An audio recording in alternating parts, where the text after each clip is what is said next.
74ª Instrução do Aprendiz Maçom. Lei do Silêncio. Venerável Mestre diz: o silêncio do aprendiz tem início na Câmara das Reflexões, sendo este a porta mais curta e breve que o leva ao conhecimento gnose em grego, sempre conquistado de forma pessoal, espontânea e oriunda do coração. Todas as escolas iniciáticas antigas adotaram a lei do silêncio, e por longas observações pode-se concluir que auxilia o iniciado na real iniciação, na verdadeira arte fundamental, que a maçonaria prima por ser a fia e continuadora. Nas antigas sociedades ocultas da Caldeia, Egito, Índia e Grécia, dava-se grande importância ao conhecimento, razão pela qual, sendo um verdadeiro tesouro e instrumento de poder, não deve ficar à mercê de pessoas inconsequentes, que buscam a recompensa material em lugar da mística, e assim, impunha-se a lei do silêncio, pois somente aqueles bons e puros a suportariam. Primeiro vigilante diz: na antiga China as escolas de ocultismo impunham aos iniciados até 5 anos de silêncio, o que causava séria afonia, e para a retomada da voz, eram exigidos muitos sacrifícios e longos exercícios. Existe a necessidade da lei do silêncio, pois sabe-se que o aprendiz perde seu tempo em falar e ostentar suas orgulhosas opiniões, conduta que dificulta a remissão interior que deve ser produto da humildade. O silêncio é um convite à meditação, à conversa pessoal do aprendiz consigo mesmo, retirando daí 1. A mais sublime das essências. 2. O desabrochar da espiritualidade. 3. O conhecimento do coração, estranho ao conhecimento racional que é apenas o acúmulo de informações. Na visão do mundo profano, permanecer em silêncio amando de algum poder, ou de alguém, sempre é desagradável, e livrar-se desse desconforto é ansiosamente desejado. Entretanto, na visão do mundo maçônico, na lei do silêncio não há cerceamento da liberdade de expressão ou de divergir, mas somente o exercício de descobrir em si mesmo a verdadeira iniciação. Porém, essa situação para o aprendiz é temporária, razão pela qual se tiver algo para divergir, questionar ou inovar deverá antecipadamente questionar-se, e a seguir, poderá, ou melhor dizendo, deverá fazer ser ouvida sua palavra, pois a liberdade, igualdade e fraternidade são atributos e direitos basilares da maçonaria, para depois, sabendo passar pelo período do silêncio, entrará num tempo onde sua palavra será mais impregnada de luz, do que naquele em que foi imposta a lei do silêncio. Segundo o vigilante diz: o trabalho que os aprendizes devem apresentar em loja, não somente precisa atender aos ditames didáticos, mas, e principalmente, é adequado como veículo de exposição de sua opinião, se bem que sujeita ao crivo dos mestres. Entretanto, esses mestres quando questionam o aprendiz, e pedem explicações sobre o trabalho apresentado, e assim agem para poder diagnosticar sua evolução e seus conhecimentos, explicando-lhe os significados dos itens questionados, e por isso, é grande a responsabilidade dos mestres em manter a didática para o progresso do aprendiz, para que alcance os mais elevados graus de conhecimento maçônicos. O crescimento espiritual do aprendiz é o sustentáculo da loja, pois representa mais uma pedra que está sendo polida, e que se ajustará na construção do templo, sendo que essa evolução trará benefício a todos, que juntos desfrutarão desse crescimento. Portanto, o silêncio, sendo o primeiro passo para a aprendizagem do iniciado, é o canal responsável pela transmissão dos símbolos e das instruções, pois caso se tratasse apenas de informações racionais ou pensamentos eruditos, seria difícil a mente codificar e transmitir por palavras os símbolos transcendentes. A lei do silêncio vale para provar ser um irmão de bons costumes, pois não sendo possível falar bem de um integrante, se calará, porque aí o silêncio se imporia, apesar de ainda se impor quanto à curiosidade profana que deseja conhecer os augustos mistérios, os quais a maçonaria é portadora e guardiã desde tempos imemoriais. À época da maçonaria operativa, através do silêncio, o segredo permanecia preservado, pois através dele, e somente por ele, era possível aos irmãos se manterem unidos em cada grau, além de se identificarem tranquilamente. Esse segredo era a base para que o conhecimento das construções das catedrais ficassem restritas àqueles que eram movidos, não somente pela recompensa do soldo, mas pela satisfação de estarem construindo uma obra que iria permanecer por muitos séculos. Orador diz. O autor Nicola Aslan falando sobre o silêncio, diz: acostumado no mundo profano a expressar opiniões sem entraves, esta regra iniciática há de encerrar a ele as maiores dificuldades. Limitar-se doravante a somente ver, ouvir e calar, há de parecer-lhe de início insuportável. Este exercício severo obriga-o a disciplinar as ideias vistas e analisadas por ângulos diferentes, encerra um conteúdo insuspeito que adquire dimensões incomuns. Este é precisamente considerado o caminho mais curto para a iniciação real, depois de ter passado pela iniciação simbólica, justificando o preceito maçônico, pelo qual se afirma que cada um se inicia por si mesmo.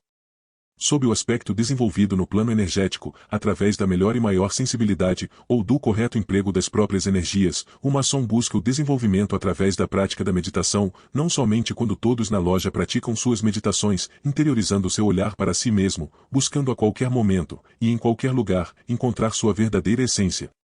Como dito, o silêncio do aprendiz teve início na Câmara das Reflexões, e lá o profano em silêncio observou os símbolos e as inscrições dirigidas à meditação.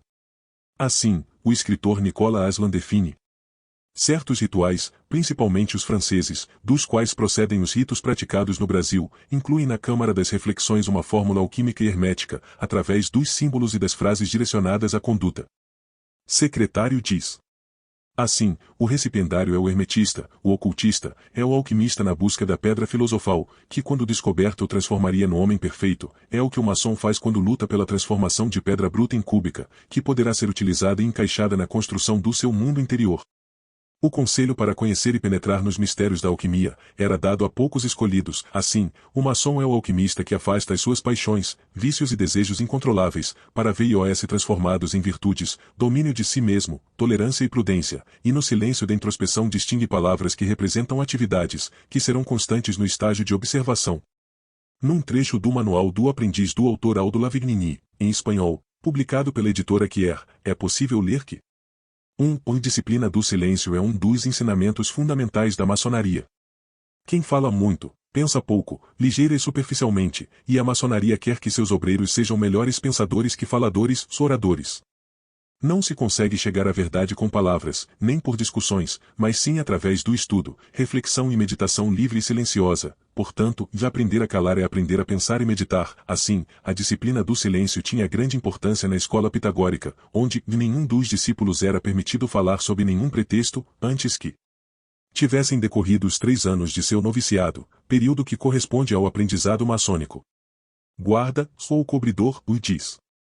Todos os maçons devem sempre estar conscientes de que saber calar não é menos importante que saber falar, e esta última, considerada arte, não pode ser aprendida antes de ter se adestrado na primeira, retificando, por meio da esquadria da reflexão, todas as expressões verbais instintivas. No silêncio as ideias amadurecem e aclaram, e a verdade aparece como a verdadeira palavra que se comunica no segredo da alma de cada ser, e a arte do silêncio é uma arte complexa, que não consiste em calar a palavra exterior, mas que se completa com o silêncio do pensamento, e assim, quando souber calar o pensamento, é quando a verdade pode se revelar e manifestar-se à consciência. Para poder realizar esta disciplina do silêncio, também tem-se de compreender o significado e o alcance do segredo maçônico, e por isso, o maçom deve calar-se ante as mentalidades superficiais ou profanas, sobretudo naquilo que somente os iniciados em sua compreensão puderem entender e apreciar. A discrição do maçom que entende os segredos da arte deve ser exercida também com seus irmãos, que ainda não possuam as condições do amadurecimento do espírito, condições estas para poder fazer o uso proveitoso das palavras. A verdade não pode ser recebida por quem não se encontre em condições de entendê-la, ou vive em erro, pois todo esforço para convencê-lo se converterá em prejuízo pessoal. O maçom que conhece a verdadeira palavra, deve estar disposto a dar a letra quantas vezes for pedida, mas deve esperar que esta letra tenha sido direta ou indiretamente pedida, e fazer que sua letra se encontre em perfeita correspondência e harmonia com a letra encontrada e dada como pergunta. Assim, cada qual deve ser contestada quando julgar necessário, segundo as ideias expressas, porque, não se fazer bem compreender, é prejuízo para quem fala, e para quem ouve. Venerável Mestre diz. Daí seria possível concluir que a simbologia do aprendiz é a mesma de um recém-nascido que não sabe falar, mas tem um universo novo para crescer através do simbolismo. Começando por aprender a enxergar, a ouvir, a sentir gostos e odores, a andar, e por fim, a falar. Assim sendo, a lei do silêncio deve ser encarada como uma útil ferramenta, que permitirá ao iniciado a possibilidade de talhar a pedra bruta, que na sua temperança, revelará a eterna e verdadeira iniciação. Querido irmão, você gostou desse conteúdo? Então não saia sem deixar seu comentário, isso ajudará muito o algoritmo do nosso canal, para alcançarmos mais e mais buscadores de conhecimento e assim, poderemos transformar a nós mesmos, homens bons em homens melhores. Obrigado, não esqueça de dar o like e se inscrever no canal Trilha Maçônica, e nos indique a um amigo, juntos somos mais fortes. Só mais um recado importante, se você deseja conhecer um pouco mais profundo sobre a maçonaria, acesse a descrição ou o primeiro comentário desse vídeo e clique no link do nosso treinamento e também se desejar adquira o livro físico das 100 instruções do aprendiz maçom. Fraterno abraço a todos e que o grande arquiteto do universo ilumine cada um.